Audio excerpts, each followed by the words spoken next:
Selamat pagi, dimanapun berada. Pagi ini kami sudah berada di pinggir Danau Kumbang, di kawah Gunung Mesurai. Di hari kedua ini kami sedang menikmati dinginnya cuaca di pinggir Danau Kumbang ini. Kami sudah bangun sejak pagi tadi, sejak waktu subuh. Semuanya sholat subuh secara bergantian. Namun ada yang kembali tidur, tapi ada juga yang sudah masak-masak. Ini dua koki yang sangat luar biasa, Mas Yon dan Mas Eri.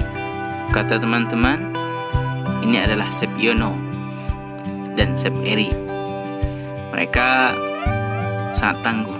Saya akui tenaganya cap kuda, tak ada duanya, seperti tak ada lelah-lelahnya.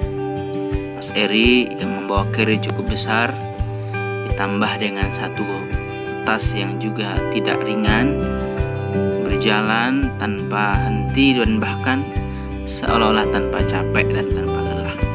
Begitu juga dengan Mas Yono, pemandu kami perjalanan kemarin.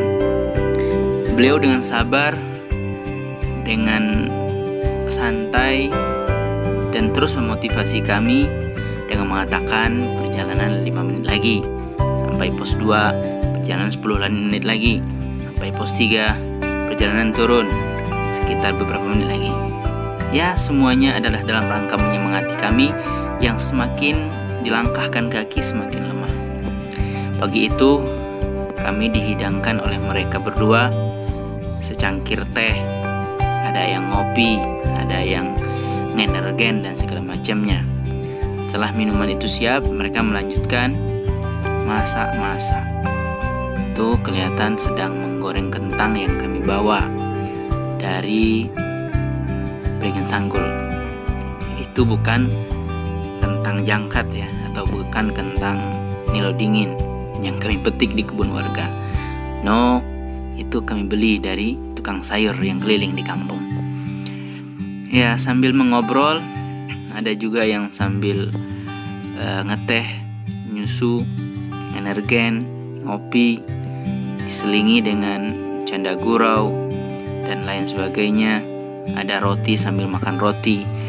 Kami merencanakan untuk jam berapa kira-kira bakal turun nanti. Semalam kami mendirikan tenda sebanyak 3 tenda. Memang kami membawa 3 tenda, harusnya itu digunakan oleh 10 anggota dari kami. Tapi 3-nya uzur, gak bisa datang, gak bisa ikut pendakian. Ada yang sakit, ada yang kuliah, ada yang gak sempat karena kerja. Akhirnya kami tinggal ber-7. Ya, syukurnya dengan 3 tenda kami bisa tidur dengan sangat lapang, yang jarang bisa dinikmati oleh pendaki-pendaki. Saya satu tenda sama Ustaz Raden, sedangkan Maulana Ilyakin bersama Al-Hikmi, terus Mas Eri, Yono, dan Aldi satu tenda bertiga. Meski tidur di dalam tenda yang lumayan nyaman dan hangat, tapi dengan hembusan angin yang kencang, hujan yang begitu terdengar deras, membuat tidur kami semalam tidak begitu nyenyak. Tidak dirasakan oleh diri saya sendiri, itu juga dikatakan oleh teman-teman yang lain. Tapi lumayan dapat membuat badan ini istirahat sejenak. Terasa lelah pun hilang, dan insya Allah siap untuk melanjutkan perjalanan pulang. Tinggal ya perih-perih di bahu, memikul beban yang berat dalam carrier. Pegal-pegal betis yang masih ada, tapi ya tenaga udah kembali pulih dengan istirahat yang cukup. Setelah berembuk, kami pun berencana untuk pulang sekitar jam 9 atau jam 10 nanti. Oh ya, para pemirsa yang budiman, kalian jangan gagal fokus sama sendok yang digunakan Mas Eri, karena kami lupa membawa sendok. Bahkan sendok makan saja nggak dibawa. Ya akhirnya apa yang ada kami gunakan untuk menyendok makanan. Sampai kalian tahu apa yang di tangannya? itu pisau, parang kecil kata kami, untuk persiapan jaga-jaga atau untuk keperluan lain. Itulah yang kemudian dibersihkan dan digunakan untuk mengaduk makanan yang dimasak. Jadi rasa-rasanya kalian bayangkan sendiri ya. Tapi asal kalian tahu, bagi para teman-teman yang belum pernah mendaki gunung, sensasi makan di atas gunung dengan lauk seadanya itu nikmatnya mengalahkan makan dengan makanan dan menu mewah yang ada dimanapun. Coba, jangan sampai nggak dicoba. Terlebih ketika kita sudah capek, sudah lelah, sudah merasakan kesusahan ketika mendaki, langsung disuguhkan dengan makanan. Apalagi yang kita bawa makanan yang nikmat ya, tentunya lebih enak. Tapi kami tidak membawa makanan yang wow begitu. Kami hanya membawa sarden, kentang, mie, dan makanan-makanan lain.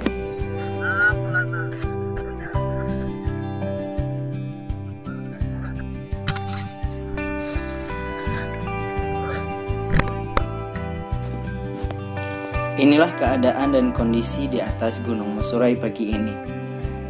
Perkiraan sekitar jam 5:50 WIB. Karena cuaca baru saja hujan reda, sehingga membuat hutannya basah, suasana sangat sejuk, dan kami tentunya nggak ada yang lepas dari jaket. Saya saja dari tadi berada dalam sleeping bag, saking dinginnya.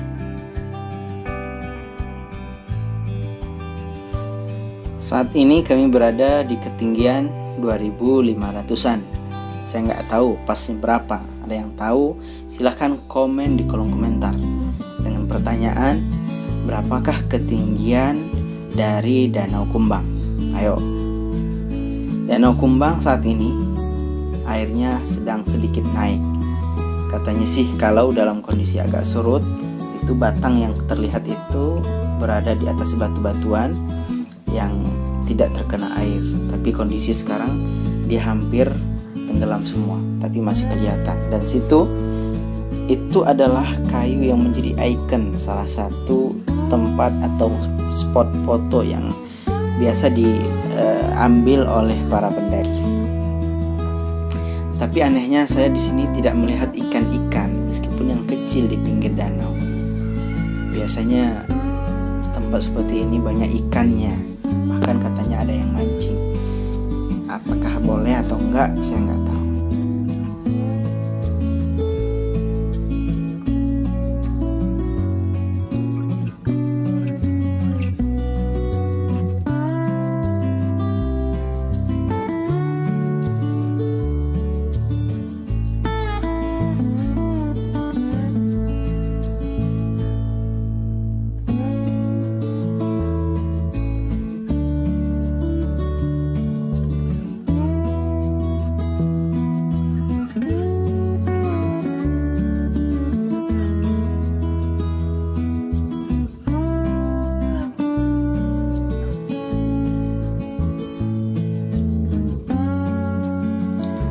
Setelah nasi, lauk, dan segala macamnya siap, kami pun menghidangkan makanan. Namun setelah makanan dihidangkan dan diperhitungkan dengan jumlah orangnya, ya diperkirakan nasinya kurang. Lauk seadanya tapi cukup. Tapi nasi segini itu kurang. Apalagi yang makan semuanya laki-laki berjaka dan perkasa. Kecuali saya, karena saya sendiri yang sudah menikah di sini. Tapi sepertinya saya yang paling banyak makannya. Ya, tapi diperhitungkan semuanya kurang. Akhirnya kami masak 1 kali lagi, sekitar setengah kilo. Karena itu kami pun menunggu sejenak lagi, sambil nongkrong-nongkrong, sambil ngobrol-ngobrol. Ada juga yang berusaha menghidupkan api di tengah kayu-kayu yang sudah basah. Tapi lagi-lagi ya karena basah susah dinyalakan.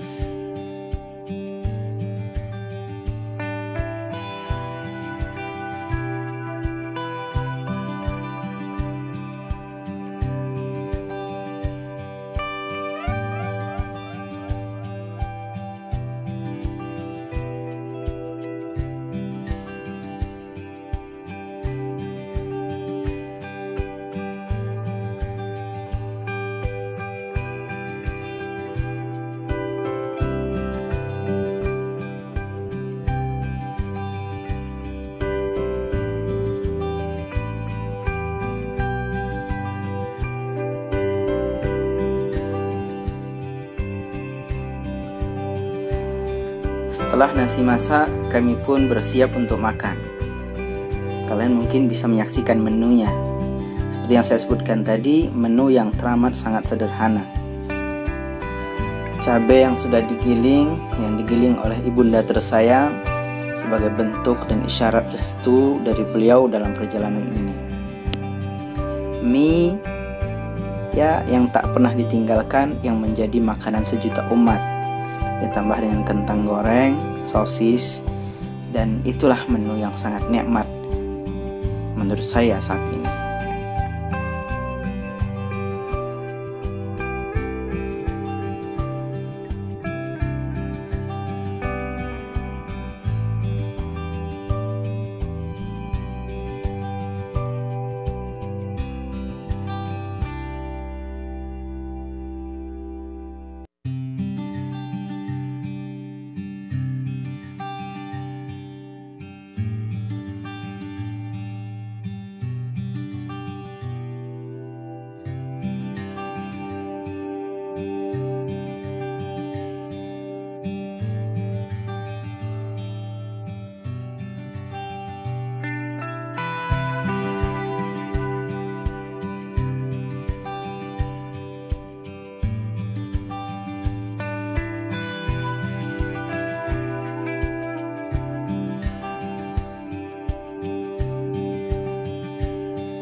Ternyata nasi yang kami kira nggak cukup, ternyata berlebih.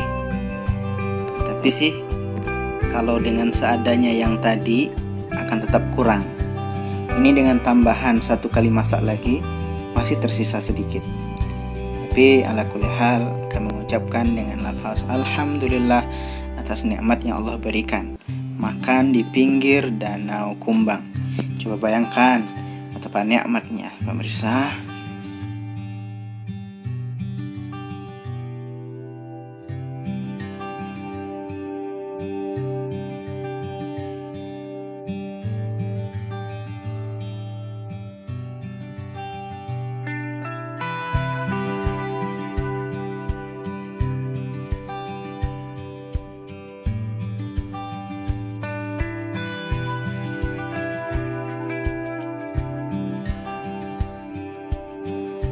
Singkat cerita, setelah kami makan pagi, kami pun masak kembali untuk persiapan makan di perjalanan pulang.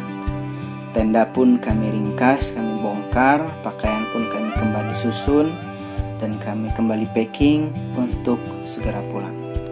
Sekarang kami menuju ke arah jalan di mana semalam yang kami lalui, yang nggak sempat saya rekam, tapi saya berusaha untuk merekam sebisanya.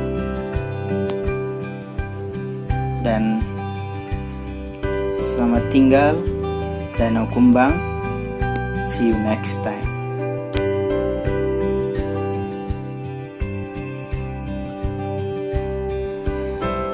Dan perjalanan pun kembali menanjak karena kami berada di posisi kawah Gunung Mesurai. Kami pun kembali ke atas untuk menuju ke puncak, atau lebih tepatnya ke pos 3. tapi bukan puncak yang dengan ketinggian 2.900-an itu. Karena untuk menuju ke sana butuh waktu sekitar 2 jam katanya. Dan inilah kondisi jalan yang kami lalui. Tapi semalam ada sedikit kisah mistis yang didengar dan dialami oleh salah satu teman kami, yaitu Ustadz Raden. Katanya di sini dia mendengar suara orang lain. Ketika menuruni jalan ini di waktu maghrib, dia dan saudara Asriono jalan lebih dulu. Tentunya sambil menunggu kami yang gak tahu jalan, dia khawatirkan nyasar. Setelah beberapa lama menunggu, melihat adanya senter di belakang, bertanda kami ada di belakang mereka. Lalu kata Ustaz Raden, "Ayo Yon, kita lanjut." Lalu entah halusinasi atau karena lelah, dia mendengar ada sahutan dari arah bawah yang tentunya tidak ada satupun orang di sana. Yang mengatakan, "Ayolah, lanjutlah." Bahasa Jambi. Walau alam itu suara siapa? Mungkin kalian ada yang pernah mengalaminya. Tapi katanya sih, memang orang-orang yang datang ke sini sering mendengar panggilan dengan beraneka bentuk suara. Maksudnya dengan berbagai macam panggilan. Ada yang manggil nama, ada dengan seruan, ada dengan tiruan bicara, tapi bukan anggota timnya.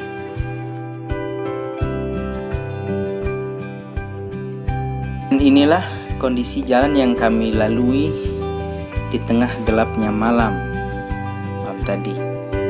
Ini namanya tanjakan setan. Gak tahu ya kenapa disebut tanjakan setan. Karena mungkin tanjakan yang sangat terjal, yang sangat perlu kehati-hatian. Karena beban yang berat, ya. Tapi enaknya karena tenaga yang masih fresh, masih penuh, jadi kami bisa menaiki dengan mudah.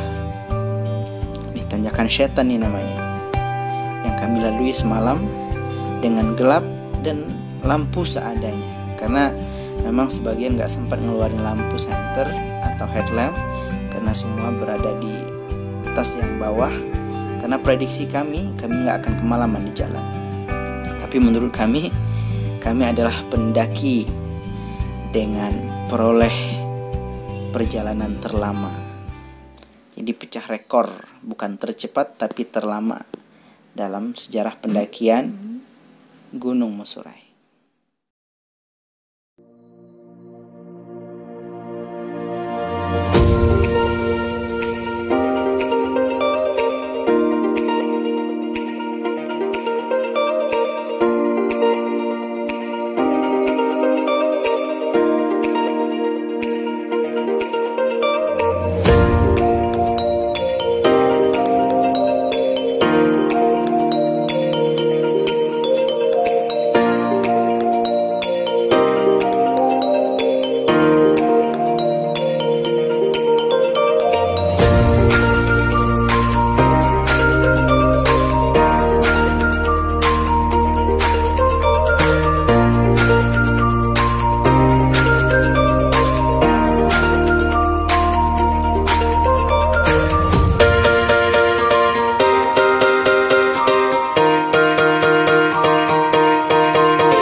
Berat.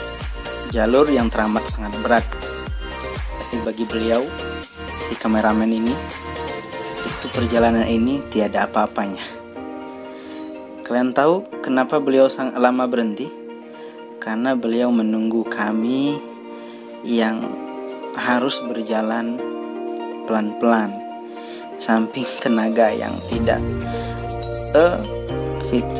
tidak begitu kuat, tambah beban badan yang begitu berat, jadi kami harus berjalan pelan-pelan.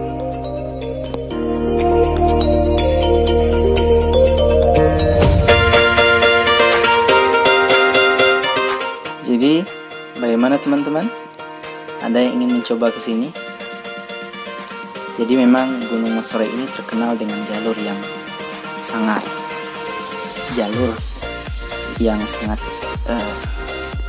asik sebetulnya, tapi sangat melelahkan. Jadi butuh persiapan yang ekstra, butuh tenaga yang sering dilatih, otot kaki terutama, sering olahraga, sehingga betul-betul siap untuk melakukan perjalanan ini.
Kalian tahu kenapa yang baju biru tuh berhenti lama? Karena mikir gimana cara naiknya ini. Kaki kanan dulu, kaki kiri. Manjat atau gimana? Coba. Itu yang membuat perjalanan kami begitu lambat. Dan harus dilalui secara bergantian. Pelan dan penuh perhitungan. Meleset sedikit bisa saja terjerembab dan bisa jadi bahkan jatuh ke jurang sana. Semoga hal itu tidak terjadi kepada siapapun yang melalui jalan ini. Jadi kondisi jalan di pagi ini, karena masih baru selesai hujan, perjalanan sangat basah, jalan sangat licin, apalagi akar-akarnya, batu-batuannya licin, berlumut. Jadi meleset atau salah injak sedikit bisa berakibat fatal.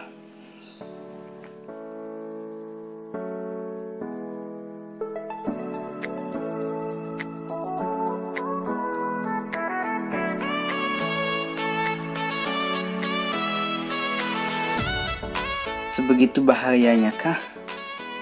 Iya, benar. Sangat bahaya. Makanya perlu kehati-hatian. Jadi siapapun yang datang ke sini harus ekstra hati-hati. Karena ini alam, kita tidak tahu apa yang dikehendaki alam. Dan harus juga dengan persiapan yang sangat dipersiapkan dan diperhitungkan.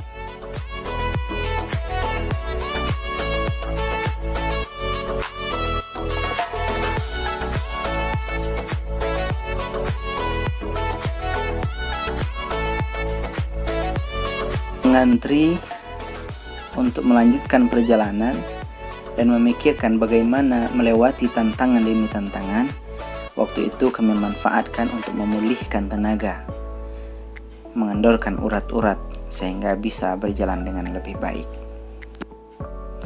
Setelah berjalan cukup lama, mungkin sekitar 1 jam atau kurang ya, saya lupa.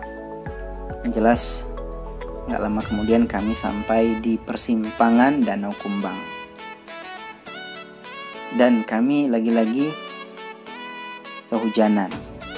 Maka ada yang pakai ponco ya, karena hujan. Hujannya memang tidak deras, tapi ya bikin basah juga. Dan ini harusnya Top Mosorai diletakkan di ketinggian 2935. Dari sini masih 2 jam perjalanan lagi.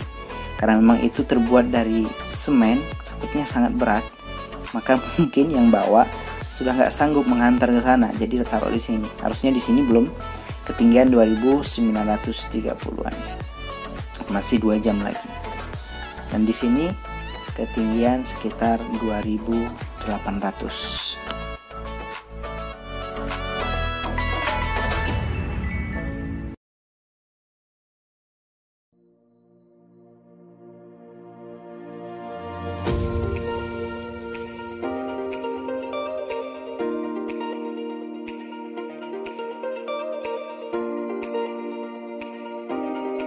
Setelah mengembalikan tenaga yang sudah mulai lelah, kami tidak menunggu hujan reda, karena sepertinya hujan tak kunjung reda. Kami pun semuanya menggunakan ponco dan melanjutkan perjalanan menuju ke pos 3. Perjalanan dari simpang Danau Kumbang menuju pos 3 itu landai, cuman jalannya agak sempit. Ya, walaupun sudah jelas, tapi masih banyak akar-akar, ranting-ranting yang membuat sedikit susah di jalan.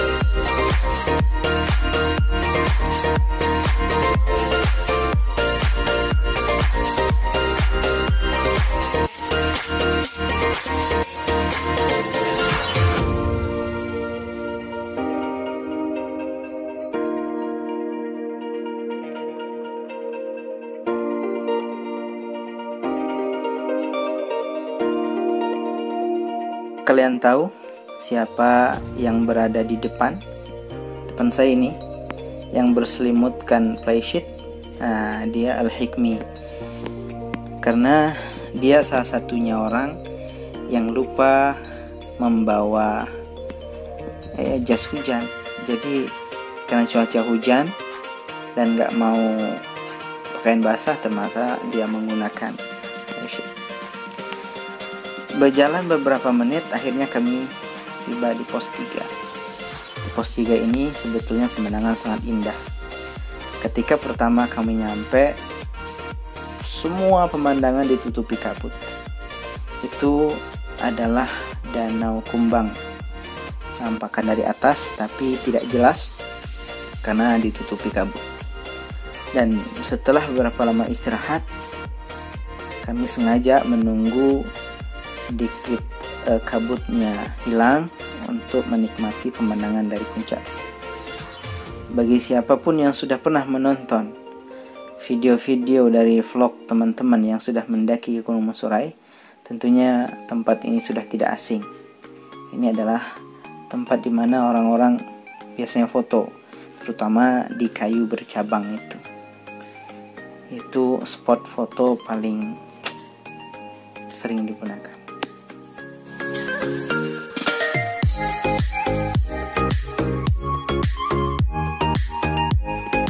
Dan semalam kami lewat di pos 3 ini sekitar hampir jam 6 menjelang maghrib. Sudah mulai gelap, kami tidak istirahat cukup lama di sini. Kami memutuskan untuk terus turun. Tapi ketika turun ternyata lumayan jauh dan memakan waktu cukup lama. Dalam hati saya berpikir, kenapa nggak nginap di pos 3 saja semalam? Karena kalau dilihat di sini cukup memungkinkan untuk mendirikan tenda, lokasinya sangat luas. Ya, karena beratnya jalur membuat hati sedikit merasa, ngapain sih kesini susah-susah, capek-capek, mending ngumpul sama anak istri, sama orang tua di rumah. Kalau saya nggak kesini, saya mungkin bisa tidur dengan nyenyak, istirahat dengan santai malam ini.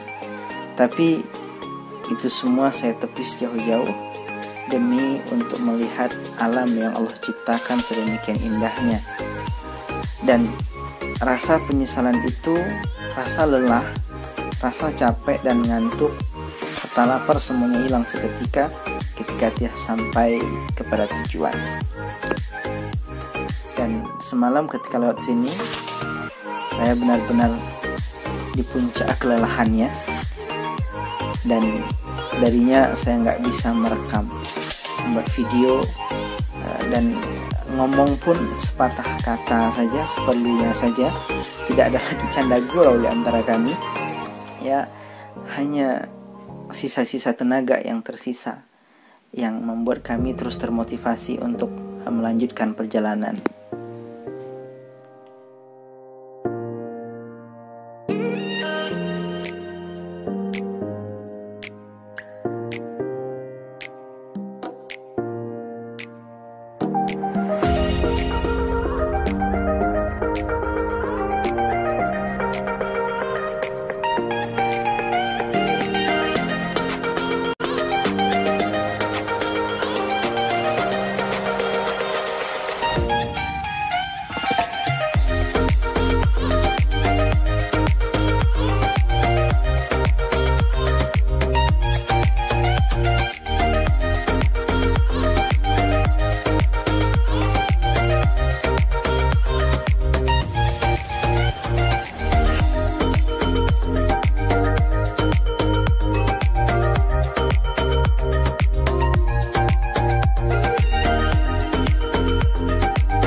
Setelah istirahat cukup lama dan puas untuk berfoto-foto, membuat video, dan kemudian pemandangan di atas juga sudah ditutupi oleh kabut, dan sepertinya hujan juga sebentar lagi akan turun, kami pun melanjutkan perjalanan turun. Dan mulai dari pos 3 sampai ke base camp mungkin, itu semua adalah perjalanan menurun. Kita tidak menemukan lagi pendakian. Maka ketika naik, yang diuji adalah otot betis dan paha. Dan hari ini ketika perjalanan menurun, yang diuji adalah lutut, dengkul, ketahanan, dan kehati-hatian.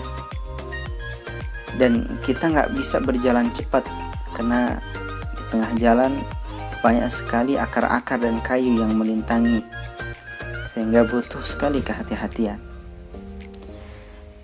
Memang awal-awal dalam menuruni jalan ini terasa sangat enak, karena nggak seberat ketika naik. Tapi itu tidak berlangsung lama. Ada sekitar 1 jam atau 1 jam lebih, mulailah lutut terasa goyah. Dan itu dialami oleh hampir seluruh pendaki.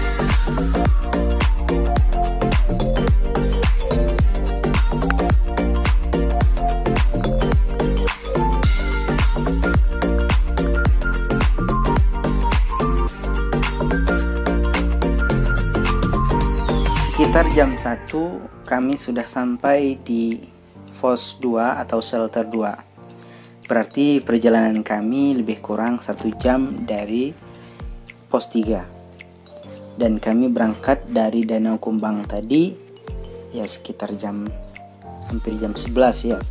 Jadi sampai ke sini membutuhkan perjalanan 2 jam. kami berencana untuk istirahat di sini karena perut sudah mulai kosong, dan makanan juga kami sediakan dari semenjak awal sebelum berangkat dari Danau Kumbang.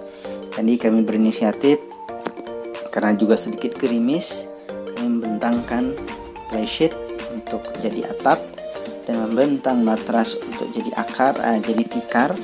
Kemudian kami makan siang di shelter 2 ini sambil mengumpulkan tenaga kembali.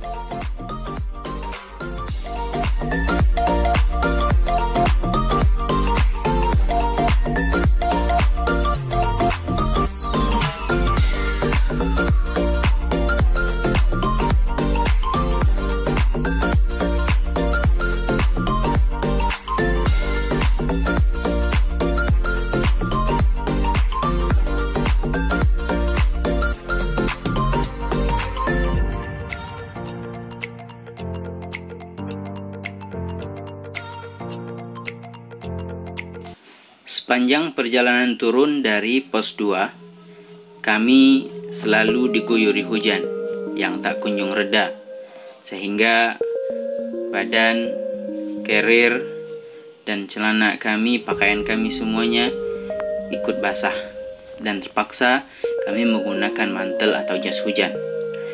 Kaki yang sudah sangat lelah, sepatu yang tidak lagi terasa dingin meskipun menginjak tanah dingin dan basah, tapi justru malah terasa panas karena saking banyaknya langkah kaki dan saking penat dan letihnya kaki ini. Kami terus berjalan sampai akhirnya sekarang sekitar pukul 16.30 kami sampai di pondok terakhir, tempat di mana biasanya orang-orang mendirikan tenda untuk sekedar refreshing dengan pemandangan yang luas sebagaimana di video pertama. Di sini kami istirahat sejenak sambil diguyur hujan. Kami ngobrol, kami melepaskan penat dan meminum seteguk air hanya untuk menghilangkan kering di tenggorokan kami.